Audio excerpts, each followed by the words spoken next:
My name's Andy Holmes, I'm an author, and these are 5 things that I wish I knew before I started writing my first novel. Number 1 is having a writing schedule. When you're starting out to write a novel, if you don't have a schedule that enforces that you write every day, even if it's only like 10 minutes, 15 minutes on certain days, and other days it's like 2-3 hours, you'll lose it. You can't take breaks. And I did that. I would go through writing stints where I would write 4 or 5 hours a day on the weekends, and then I wouldn't write at all during the week. Or I'd go entire weeks, sometimes even upwards of like 3-4 weeks without writing, and then getting back into it was incredibly difficult. Anytime I took a break, I just felt stale. I felt like disconnected from the story. I would get lost as to where I was in the writing, and I'd have to go back and reread what I was writing and try to get back in the mindset that I was in earlier to be able to continue.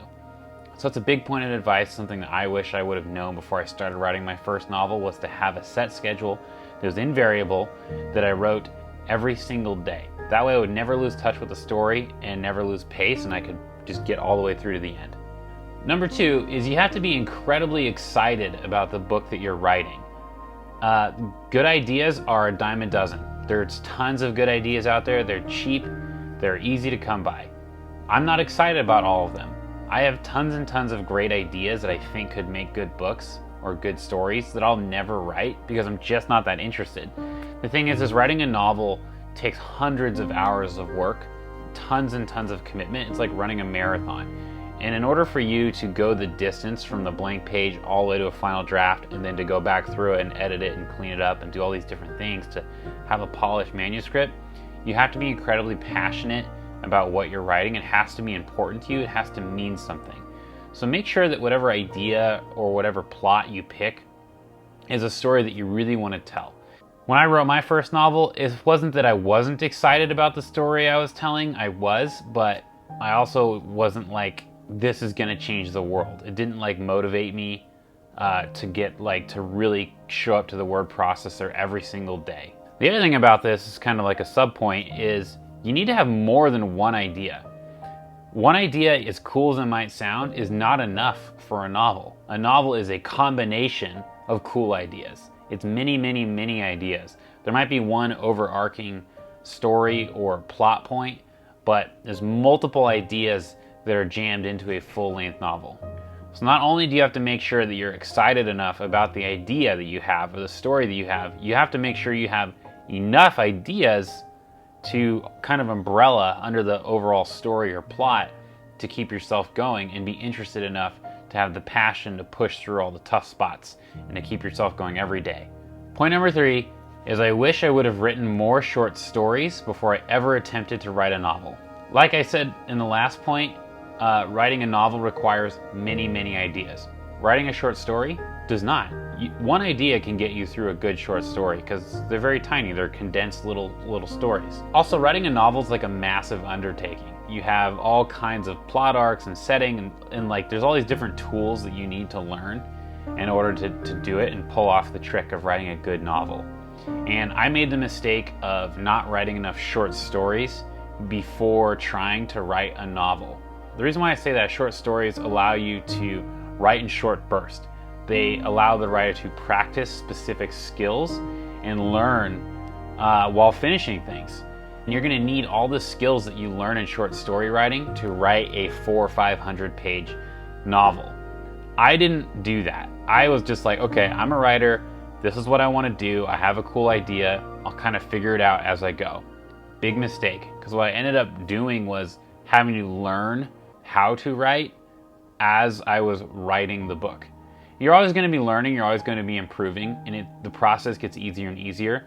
But I really suggest that you write a bunch of short stories, at least like 20 or 30 short stories, and you feel very comfortable doing that before you take on something as daunting as a novel. And because I didn't do that, and I just dove right into novel writing, when I finished the first draft, I really didn't have the book that I wanted to have. It was not up to the standard of what I envisioned in my mind when I put it down on paper. I mean, it wasn't like awful, but it wasn't like, okay, this is exactly what I was envisioning. It really wasn't. And I really think a major reason for that was that I hadn't done enough short story writing to really become competent and familiar with my tools as a writer. Point number 4 is don't tell anyone about your writing. I only talk to a few select people about my writing, like my wife or a couple very supportive friends or family members.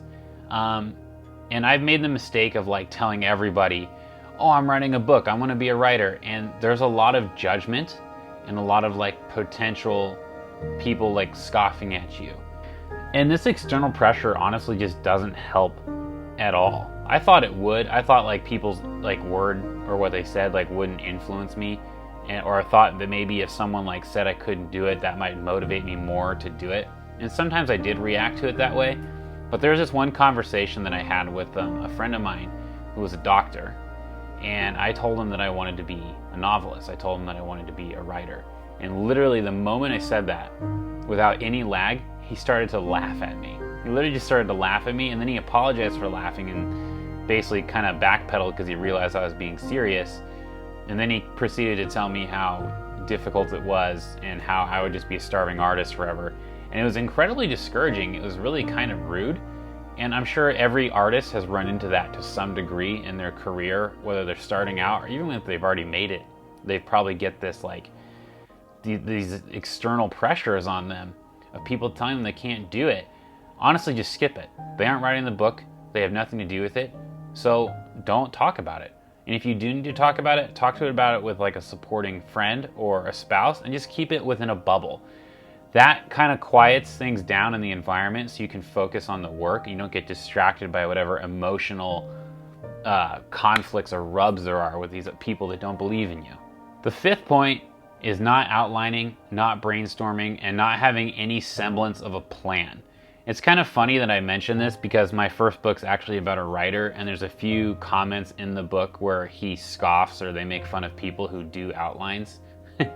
I don't know. I had this idea that I could sit down on a blank page and I had enough of the story in my mind and I could just wing it. That I could just start writing from the blank page and go all the way through, and that I would see the next scene as I got to it. Sometimes I do get in a groove where I can write that way, but I need a general skeleton. I need a general outline at least to get going. Otherwise I get completely lost. And what happened is I had no outline, I had no plan. So I wrote out 100 pages, literally 100 pages, and I got to the end of it and I realized that those 100 pages I had written were actually the second half of the book. So then I had to go back and I wrote the first half of the book. So I wrote the whole book out of order. Second half first, realized it was the second half, went back, wrote the first half. And then it was all disjointed because I wrote it all out of sequence. It's completely disjointed and it didn't read smoothly and it just wasn't the story that I wanted. And because I did that, I then took that first draft and kind of took like a pencil and did like a really quick outline of how I wanted it to look. And then I rewrote the entire book from scratch, all 200 pages of it. So it was like triple work, and it took me 2 years to write that initial book of 200 pages. Knowing what I know now and how I can control my tools and how I'm a much more competent writer, I could probably have written that book in 3 months. If I went back, looking on it, doing an outline, brainstorming with all the tools that I have now, I probably could have written that book in 3 months. Instead, it took me 2 years because I had no plan, didn't outline, and I just totally winged it. So there you go. Those are 5 things that I wish I knew before I started writing my first novel. I hope this advice helps you if you're looking at writing a book or writing a novel or being a writer.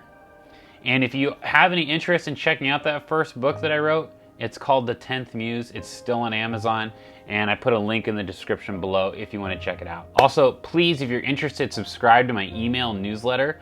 I share short stories and writing tips, and I write essays in there, and there's all kinds of free content and cool things that I'll be sending out. There's a link below where you can subscribe to my email list in the description, and I'll see you next time.